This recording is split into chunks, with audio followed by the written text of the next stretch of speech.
I'm glad I'm back in Liverpool, Liverpool town where I was born, where there is no trees, no centuries,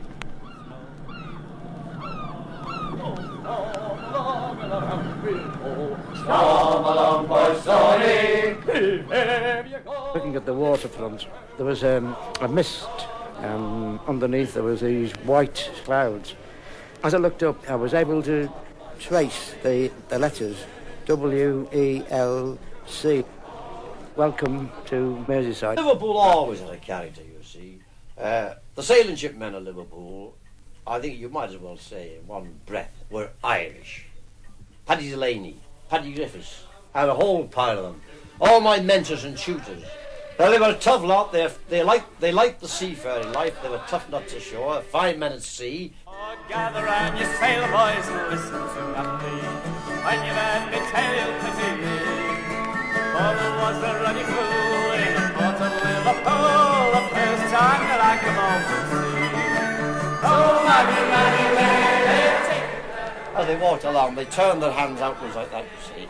And this was then muscled. It was this sort of walk. This was the typical walk of a Liverpool Irish Scotland Road, Apple Street fireman.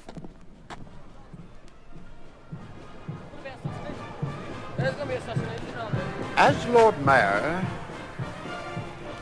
on the occasion of the first Lord Mayor's parade in Liverpool, it was certainly a very proud day for me.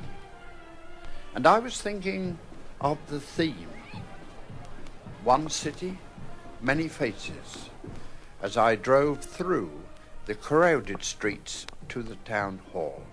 Well, now, the first thing I would say about Liverpool, the thing that is most vivid in my recollection, is the warm-heartedness. I can remember on one occasion going to Kirby outside Liverpool, and two old ladies were there, and they clapped, and one said, "Isn't he lovely?" And the other one said, "Yes, and the horses are lovely too," because there were 2 police horses just by the side.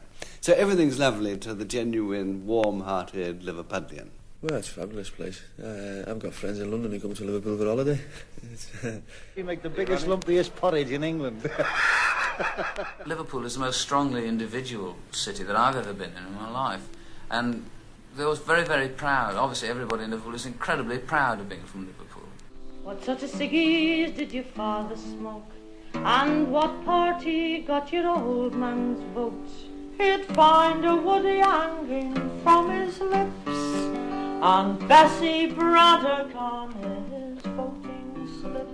I tried to follow a pattern that Bessie set for me as a kid. I don't think she ever lost a touch, really, with the ordinary people, did she? The meeting when a boss gets tough, when a car goes dirty, when a bloke gets rough. When Bessie's there, we'll come in force, 'cause we all like to argue. And of course, she did, I think, embody and personify Liverpool in a very battling sense.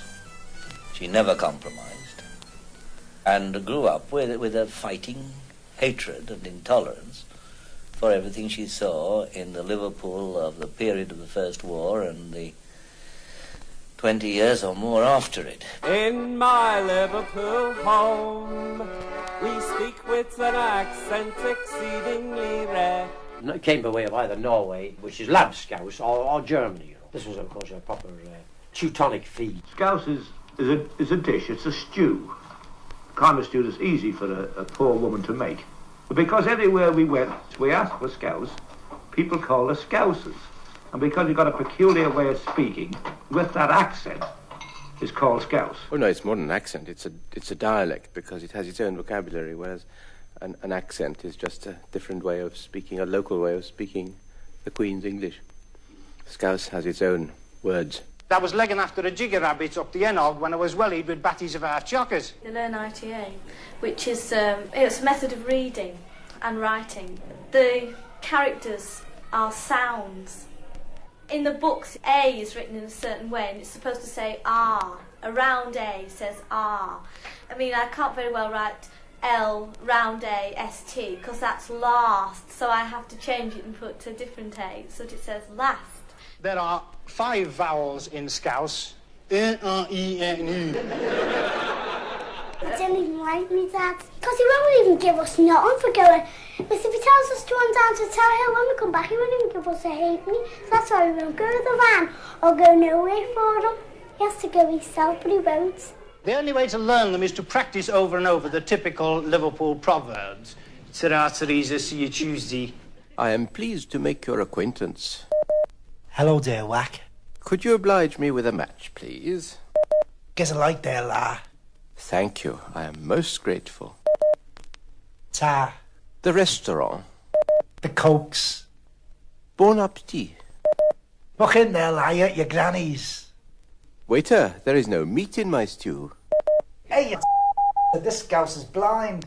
Thank you. I enjoyed that meal.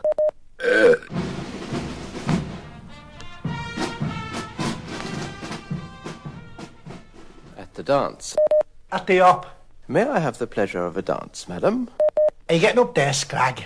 That young lady has come hither, look. I think I'm on for the tail home, you know. I say do desist, Mercer is approaching. Hey, on your bike, me ma's coming. You are weak. You couldn't kick an hole in a wet echo. I will chastise you severely. I'll put a fluke's gob on you.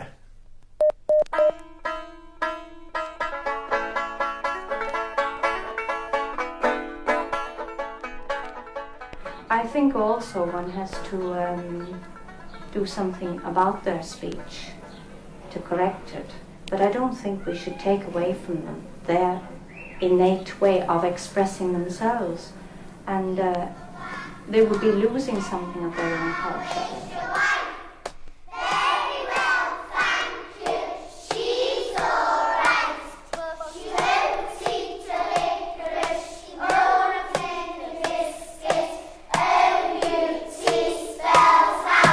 Children have 2 languages, the home language and the school language. At the end of the first term, I had these little fellows all reciting Father's car is a Jaguar and Pa drives rather fast.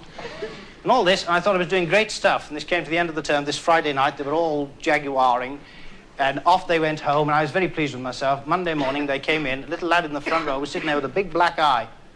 I said, "What's the matter with you, lad?" And he said, "Me mam battered me for talking like a fruit." If you're trying to do something to improve the speech, you might be just making them into middle-class stereotypes. One of the main things we have to do to enrich their language.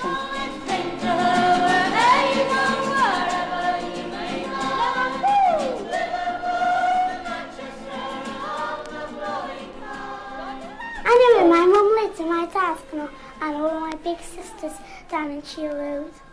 Then we moved down to Kirby, then my mum had me in the hospital.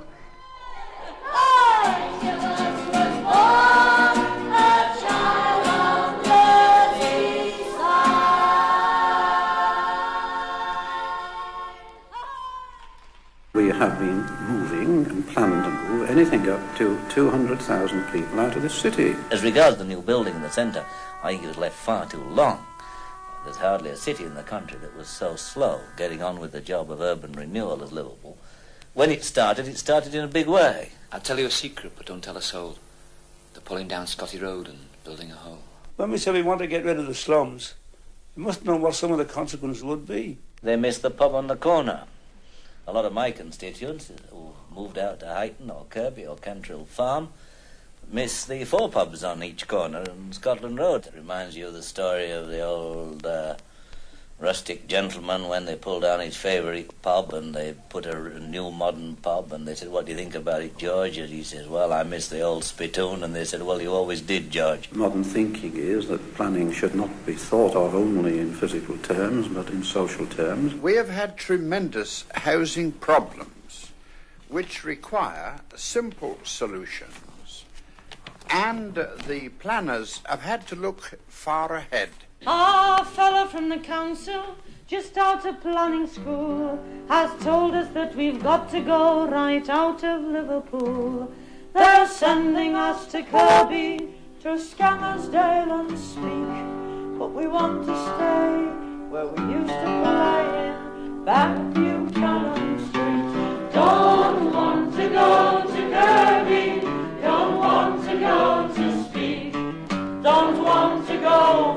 I know it's back to Cannon Street. Oh, Mr. Bogart. Mother, they're building a town centre in the bedroom.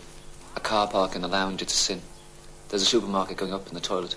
What a shocking estate we are in. A friend of my mother's, the houses were down and she was the only one in her street. And that's even worse still, I think, to wait till the last possible moment.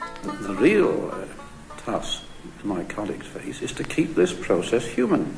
When people look at the land we've left in the city vacant because of what we've done, they forget in 5 minutes that 7 years ago, the great social challenge of this city, the unanimous opinion of the populace, the greatest social evil was housing.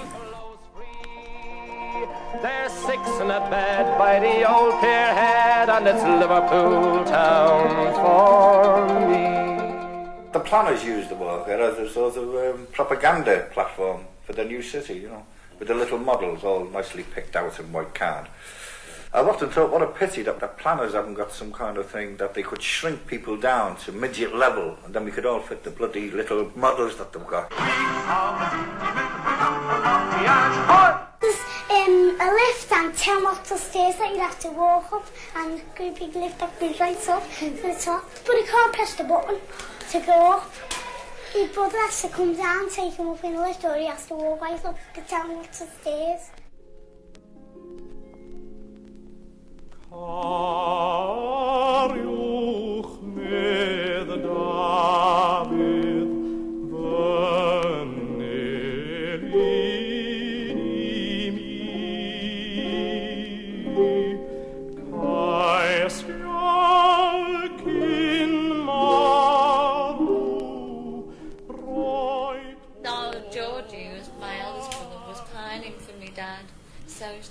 Bombs and all, they came back.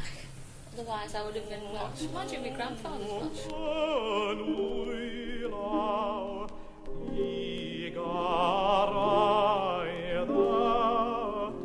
This is not only a multiracial city, it is overwhelmingly a Celtic city. And it was given to Euphoria and it was given to depression. And when we have the Beatles, there is the Euphoria. Liverpool or Everton lose a football match, you're in depression.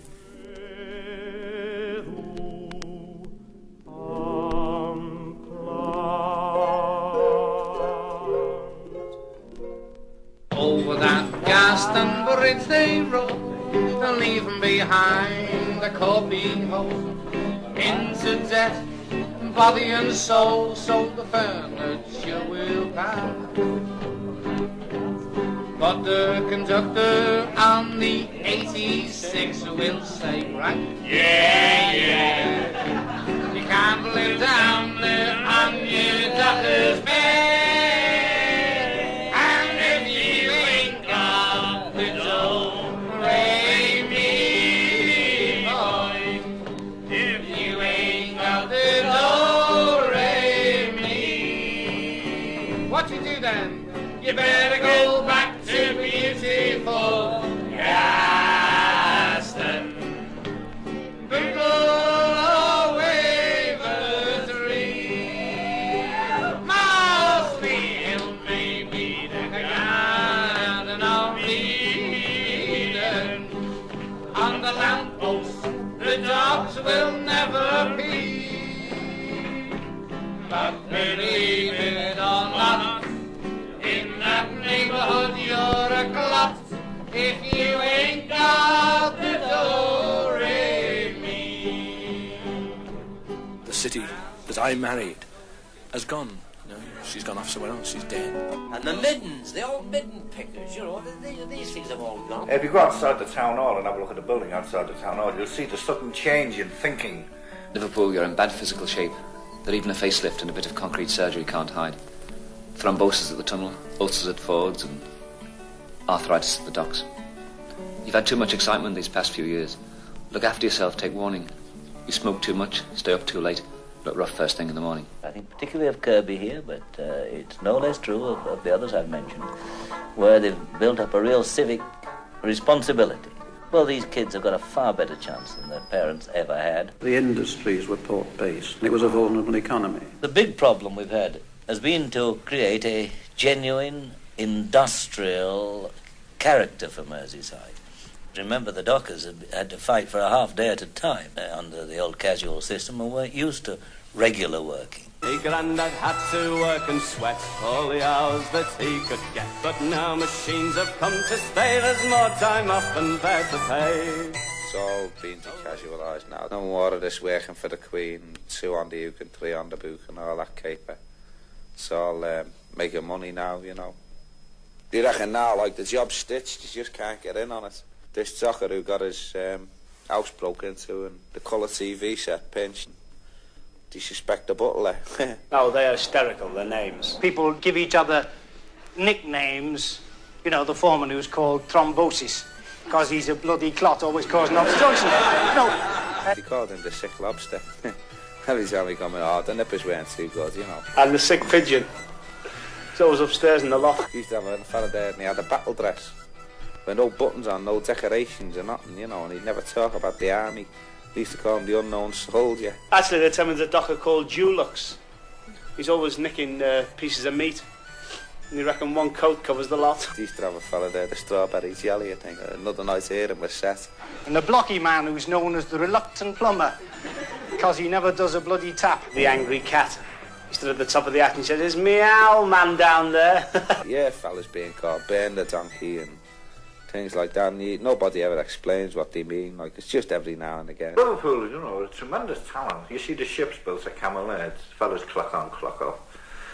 Throwing trip hammers around, you know, shaping tons of white-hot steel easily and as a team. Oh, the praties, they are small over here. Oh, the praties, they are... The Mersey Tunnel is that architectural engineering masterpiece which came about because at the time of the Troubles, the famines, a large number of Irishmen came over to this country, landed at Liverpool, took one look at the place and tried to dig their way back home. We dug the Mersey Tunnel, boys, way back in 33. Dug an hole in the ground until we found an hole called Wallasey.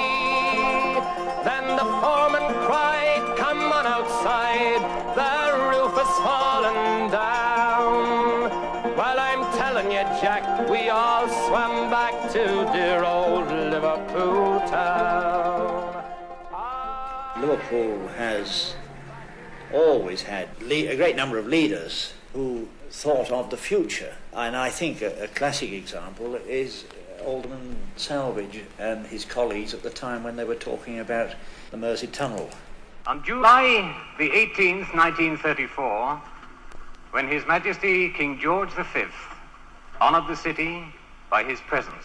It is a deep pleasure to us to come here today to open for the use of men a thoroughfare so great and strange as this Mersey Tunnel, now made ready by your labour.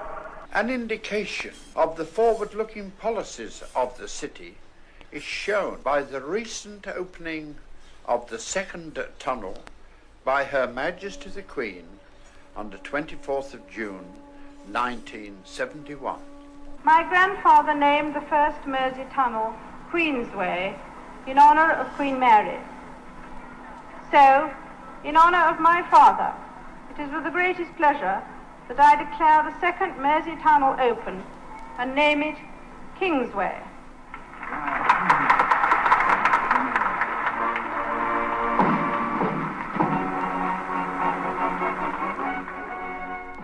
And I do remain basically optimistic. I think it's a mistake to pretend that a city hasn't got problems.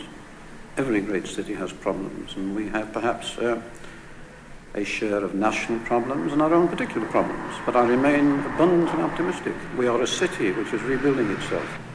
Yes, I don't know why people get so pessimistic. It seems to me that anything which is going to produce anything is going to produce an awful lot of chaos in the process. I'm optimistic about what Merseyside could be. The size of the problems are enormous, but then the bigger the problem, the bigger the challenge and the bigger the excitement in solving it. I'm very optimistic about what Merseyside could become. Bless the Scouse with is so proud to be among the northern crowd. To cathedrals our own lingo. Christ was a provincial himself, and he almost certainly spoke the equivalent to Scouse.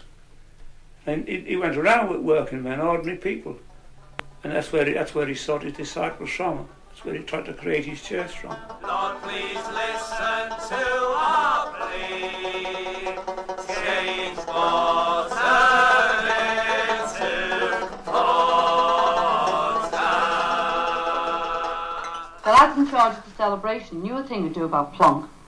Here, he said to the bridegroom, people usually save their best wine first. You saved the best till the last. That was Jesus' first miracle. Well, my own view of the work of the church is one closely sort of tied up with the community.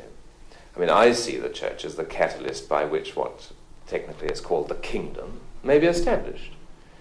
Therefore, I always sort of resist any attempt to isolate the church in little catacombs of its own.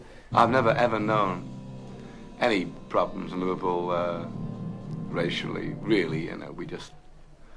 I think because we all had such tough times originally, it was tough enough to make bread there that we didn't have time to start figuring out why that one was different colour to him or why that one went to a different church than him. You can take certain parts of Liverpool, which on the 17th of March would be nothing but parties and do's.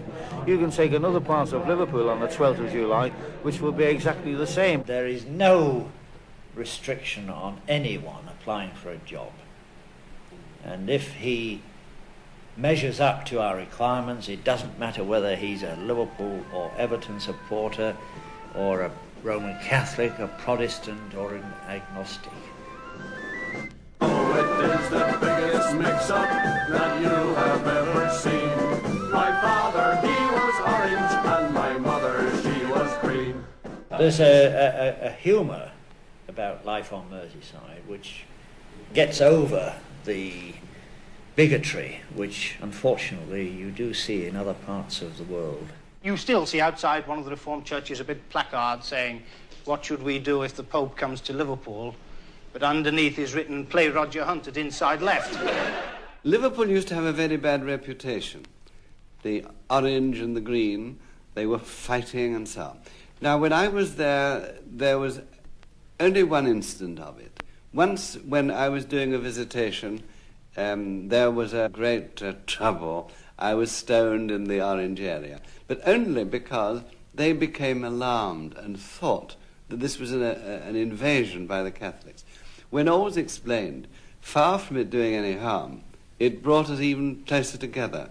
And so my recollections of Liverpool are of a growing and really close unity between people of all denominations. I've found both the individuals and the civic people always very, very anxious to promote Christian unity. There's every race and colour of face and every kind of name, but the pigeons on the clear deck, they'll treat us all the same. And if you walk up Upper Parliament Street, you'll see faces black and brown. And I've also seen the orange and green in dear old Liverpool town. Although antipathy between Roman and Protestant was so acute here, we are now much further advanced in relationships with each other than most of the rest of the country. We take for granted up here that we never initiate any large project without collaborating with the Romans. You will always get in every city a small amount of religious feeling, obviously because religion is an intensely personal thing and generates strong emotions. But in this city, there have been many historic strides taken in the cause of Christian unity. One is old and one is new, a street called Hope between the two. Or building the civic cathedral. You know the big arch at the back? You see the intricate carving? 2 guys carved that out. They make Henry Moore, he's in kindergarten compared to them. Their names will never go down, the stuff they've done is not signed.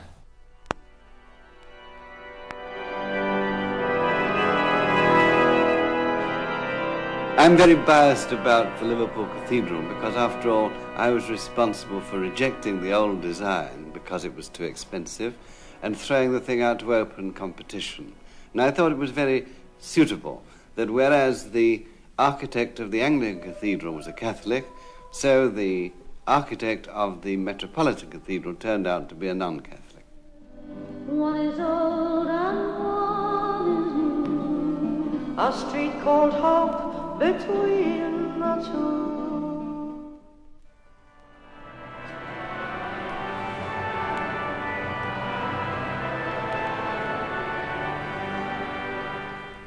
O Lord, on thy new Liverpool address, let no bombs fall. Gather not relics in the attic, nor dust in the hall, but daily may 1,000 friends who want to chat just call.